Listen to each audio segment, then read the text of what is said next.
Good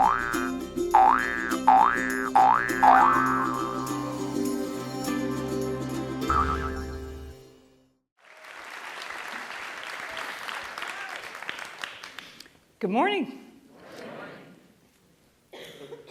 This is what learning looks like at Atlantic Highlands Elementary School. My friend, Hope Hanlon, and I created a learning garden program at Atlantic Highlands Elementary School in 2010. We were just two parents, but we got the idea while we gardened with our daughters, and we saw a real synergy between nature, learning, and play. And we thought, how can we bring this experience to all the kids in our community? But I think you're probably still thinking, what the heck is a learning garden? We get that a lot. At our school, we built 13 raised beds of various heights to accommodate for children of all needs, with an outdoor classroom area where they would also connect to nature and the environment and learn real-life issues: health, nutrition, sustainability, recycling, civic responsibility, and so on. Again, we were two parents and we had no idea what we were getting ourselves into. But we were armed with tons of research on the benefits of school gardens, and we were on a mission to convince the school. After many meetings, we got the permission that we needed, and at that point had also garnered so much community support that a local civic group, the Front Porch Club, chose us as the charity for their yearly fundraiser. Et voila. The Learning Garden, since renamed the Tiger Patch by our student council, was officially born. We thought the hard part was done. We thought we were going to give this to the teachers and they would fall at our feet, thanking us for this awesome learning tool. Yeah. But everyone loves it when someone shows up and tells them how to do their job. Yeah. Did the teachers embrace the concept with open arms? Not so much. They thought the kids would run wild, and they saw it as yet another thing to cram into their already busy day. And they didn't see the connection to learning. They saw it as gardening. So our first season in the garden was pretty sketchy. The teachers brought the kids out once, but that was it. The students, on the other hand, adored the time outside. So we knew that our first hurdle was to get the teachers to understand that the learning garden is not where you learn about gardening, it's where you learn about anything. And then we got lucky. One of our fourth grade teachers embraced the concept and asked us to make the transition from outdoor garden to classroom by using his health segment. Why not? So we did taste testing, we did experiments, we talked about the cycle of growth and recycling, we talked about why it's important to donate our extra produce to the food pantry. We talked about the fact that food doesn't just show up on your doorstep, it comes from somewhere. Learning about health and nutrition was fun, and it tasted good. Now, behind the scenes, completely unbeknownst to us, the kids are driving the teachers nuts. When are we going back out to the garden again? So the teachers decided to give us a second chance, because they also wanted to know, could the kids really be learning anything? They're having so much fun. Yes. And then they saw the connection. And once they got it, because teachers have a real passion for teaching. What they told us was their time outdoors, whether directly related to a lesson or not, permeates and reinforces their indoor lessons as well.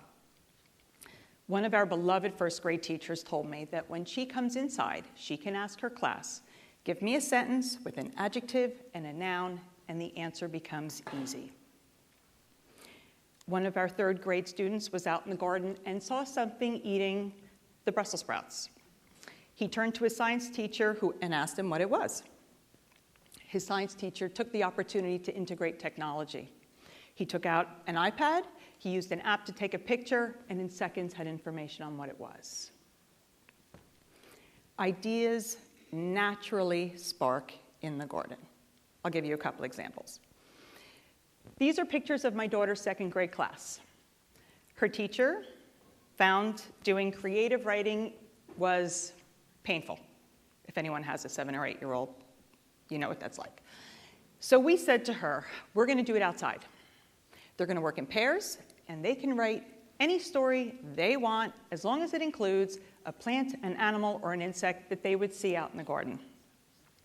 Their ideas literally came to life, and creativity blossomed. It was so successful, in fact, that she has since created an entire multifaceted language arts segment just around this. Our other fantastic first grade teacher came outside one day. Hope turned to her and said, "What have you been working on?" And she said, "Well, we've been talking about the rotation of the earth." Hope turned to me and said, "Go get the yardsticks from the shed." We then had the students lay them along a natural sun and shade line that the building had created, and at the end of class, the students could actually see how far that shade had moved. This is hands-on learning. The teachers were finding working in teams was easier. The students were busy exploring and identifying. We had them planting. Did they know it was math? Of course they did, but it was still fun. They used tools to track rain and temperature. They became reporters, and they wrote down all their findings. If there was a problem, like what's eating the Brussels sprouts, then they naturally wanted to find out why. They had to research and dig and do. The garden is where kids can be themselves. Failure is always an option, and it's not only okay, it's where we learn to embrace it as a fact of life. Failure allows for innovation and creativity. If someone gets upset because something doesn't make it, it teaches them to try again and again and again. The garden teaches them to slow down. It teaches patience. It teaches self-confidence and accomplishment. Very often, at the end of the day, Hope and I will see a student drag a parent out to the garden and say, "You see that? That's mine. I planted that." The students are very proud of what they do in their garden. And something else happened. After being outside, the teachers were finding they all felt better. They'd gotten some fresh air, they'd broken up their day, and they'd accomplished tasks. Everyone was more focused after being out in the garden as if they'd hit a reboot button for their day. Very naturally, garden time became something the teachers look forward to as well and integrated into their weekly schedules. Now they ask us, when will we be going out to the garden again? Especially after the winter we just had, so. Once a week, every student in school comes out to the garden, weather permitting. Talking to educators across the state over the past few years, we found that our level of teacher engagement is unique. And we're biased, we think we have the best teachers. They may have been skeptical at first, but once they got the smallest taste of success, they became our biggest supporters. I hope by now you're wondering if this can be done in your local schools. The short answer is yes, but I don't want to sugarcoat the amount of effort that it took.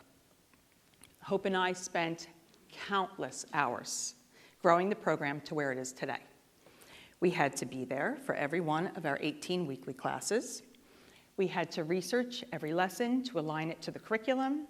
In essence, we held their hands, which made it a full-time job for us. But even the kids can tell you, anything worth doing takes effort. If you'll take that small step forward to get started, the possibilities are endless. And we continue to see how our little learning garden permeates other programs, not just in our school district, but in the community as well. We're currently working with 2 other local elementary schools who were inspired by the Tiger Patch, and they're already starting to see some of the successes that we've enjoyed. Making change is possible and doable. It may not be easy at first, but trust me, your parents, your students, your educators will thank you.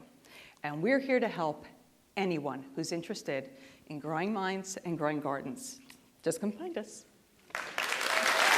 Thank you.